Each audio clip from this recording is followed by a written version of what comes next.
ina so ne in ci abubuwa da dama ya zan yi ga kuma ka gaskiya yana goma wannan ladan annabi kwana wajen kwana biyu bani da ko kwandala kawai naira goma ne da rage ya zan yi garin nan ya cuta wallahi tallahi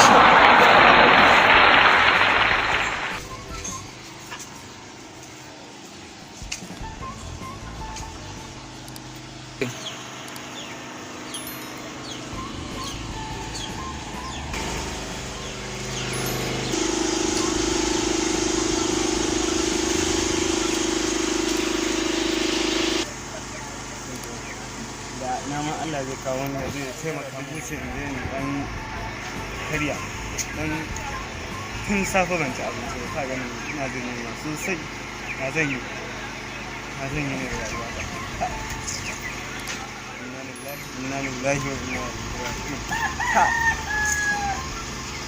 tin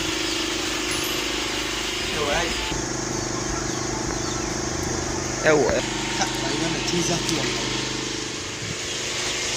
Allah ubangiji ya kawo wanda zai taimaka min ko 500 ko 1000 ka in ya bani ta ishe ni ba kawo wanda zai bani a yi wanne zan sa na ma a sha Allah ya haɗa mu da taimaka min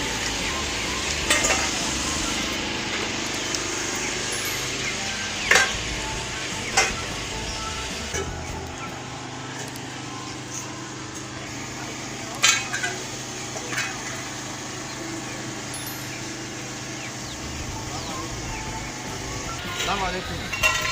Salamu alaikum. Malam. Akai.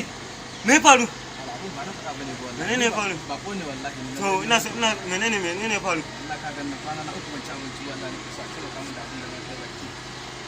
Taimaka ma da abin da za ka kai baki. Allah ka To ganna. ban waye aiko ka dokane ni. Allah ba na faɗa bane kuwa. Mai wani da kuɗi. Ban waye aiko ka dokane ni. To ka san ban acting. Kana ji?